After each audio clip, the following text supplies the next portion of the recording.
नमस्कार, मैं हूं राजेश श्रीवास्तव। एक बार फिर से सहारा इंडिया परिवार मुसीबतों के जाल में फंस गया है।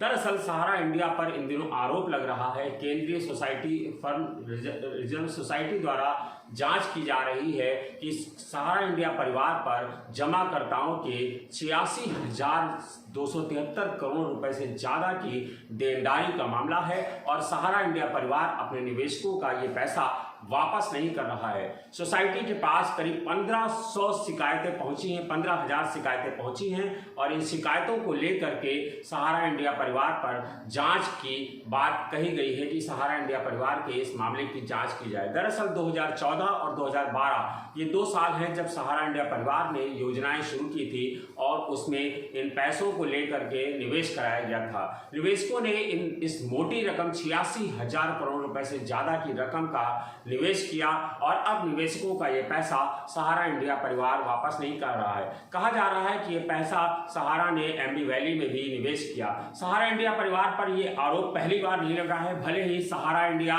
मोटे मोटे विज्ञापन अखबारों और चैनलों को दे करके अपनी सफाई देता रहा हो, लेकिन सहारा इंडिया परिवार की जो स्थितियां हैं वह बेहद मुश्किल की हैं। सहारा इंडिया भले ही एक समय कहा जाता था कि ये सबसे बड़ा रोजगार देने वाला संस्थान है, रेलवे के बाद अगर किसी की बारी आती थी तो सहारा इंडिया परिवार की ही बात कही जाती थी, लेकिन पिछले कई सालों से सहारा इंडिया के कर्मचारी मुश्किलों में हैं। सहारा इंडिया के कर्मचारियों की बात करें, अगर निवेशकों की बात करें तो निवेशक मुसीबत में है, निवेशकों का पैसा नहीं वापस किया जा रहा है, जबकि सहारा विज्ञापन जारी करके ये कहता है कि उसके निवेशकों का सारा पैसा दे दिया गया है। 4 बार विज्ञापन जारी किया जा चुका है और कोई निवेशक पैसा लेने नहीं आ रहा है, लेकिन सच्चाई से कोसों दूर है। सहारा इंडिया के निवेशक चक्कर लगा लगा के परेशान हो चुके हैं। सहारा इंडिया के निवेशकों की बात तो छोड़िए, सहारा इंडिया के कर्मचारियों की स्थिति यह है कि सहारा इंडिया के कर्मचारियों की तनख्वाहें बांटी हैं। पिछले साल यानी वर्ष 2019 के 8 महीने का वेतन अभी तक उनके कर्मचारियों को नहीं दिया जा सका है।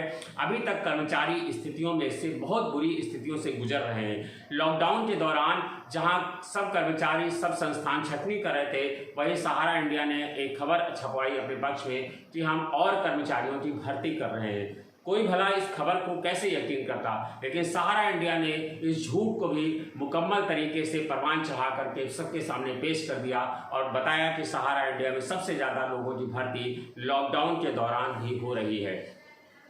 अगर भर्ती हो रही होती तो क्या जो कर्मचारी हैं उनके वेतन क्यों नहीं बांटे गए? सहारा इंडिया के सरिता प्रभा के पास 8 से 10 लोगों के वीडियो और ऑडियो रिकॉर्ड के रूप में सबूत के रूप में मौजूद हैं, जिन कर्मचारियों ने साफ ढंग से स्वीकार किया है कि उन्हें पिछले साल के 8 महीने का वेतन नहीं मिला है और इस साल अभी जुलाई का वेतन अभी 2 दिन पहले सितंबर माह में दिया गया है और ये वो वेतन है जो कटौती करके मिल रहा है। यानी जिस वेतन पर उन लोगों को तनख्वाहें दी गई थी, जिस वेतन पर उनकी नियुक्ति की गई थी, वह वेतन नहीं मिल रहा है। पिछले अब सहारा इंडिया के कर्मचारी जो बीमारी का शिकार हो रहे हैं, जिनके बेटे और बेटियां बीमारी के शिकार हैं, पत्नी की बीमार है, वह अपने मेडिकल बिलों को लेकर के लंबे समय से शिकायतें कर रहे हैं, आरोप लगा रहे हैं और उन्होंने शिकायतें दी हैं, प्रार्थना की है, लेकिन अभी तक उनके मेडिकल बिलों का भुगतान नहीं किया गया है। मेडिकल बिल को तो दूर, जो उनका बेसिक अधिकार है सहारा इंडिया के कर्मचारियों का वेतन का, वह भी सहारा इंडिया के कर्मचारियों को वेतन नहीं मिल पा रहा है। आप कल्पना करिए कि 8 महीने का वेतन 1 साल का बाकी हो और दूसरे साल का वेतन अभी भी 2 महीने पेंडिंग चल रहा हो, इसके बावजूद सहारा इंडिया दावा करे कि हमारे पास कोई संकट नहीं है, हमारे पास पर्याप्त मात्रा में धन मौजूद है। अगर ये धन मौजूद है तो फिर सहारा इंडिया के कर्मचारियों को वेतन के रूप में क्यों नहीं दिया जा रहा है?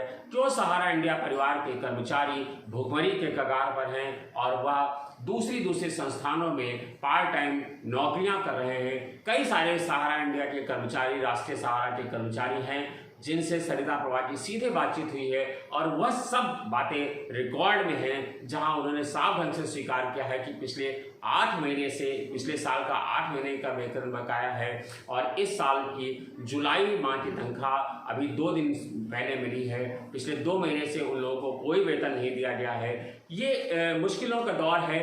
जहां सब संस्थान सफर कर रहे हैं, लेकिन सहारा इंडिया परिवार जिस तरह से अपने कर्मचारियों का शोषण कर रहा है वह एक शोषण की लंबी इंतहा है और इसका कोई जोर नहीं है। सहारा इंडिया अपने बलबूते पर, अपनी दबंगई के बल पर अपने कर्मचारियों को बोलने से रोकता है और जिन संस्थानों पर जिस तरह की कार्रवाई की जा रही है वह सभी लोग उससे भली भांति परिचित हैं। सहारा इंडिया के कर्मचारियों का, निवेशकों का पैसा बाकी है और इसको लेकर के पहले भी कई सारी शिकायतें हो चुकी हैं। सहारा इंडिया के प्रबंध कार्यकर्ता सुब्रत राय सहारा को इस मामले में लंबे समय तक जेल में भी रहना पड़ा और अभी तक वह मामला सुप्रीम कोर्ट में लंबित है, हालांकि वो इस समय पैरोल पे हैं।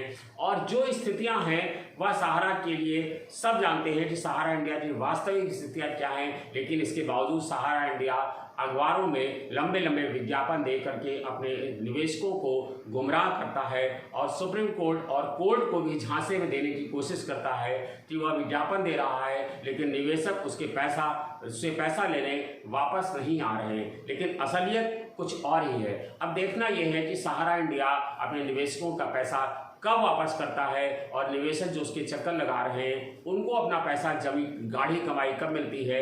यही नहीं, जो उसके कर्मचारी हैं जो भुखमरी के कगार पर हैं, जो अन्य संस्थानों में दिन रात काम कर रहे हैं और अपने संस्थान में भी काम कर रहे हैं, हाड़ तोड़ महंगा काम कर रहे हैं और उनकी मेहनत का पैसा, उनका बकाया वेतन कब मिलता है। धन्यवाद, शुक्रिया।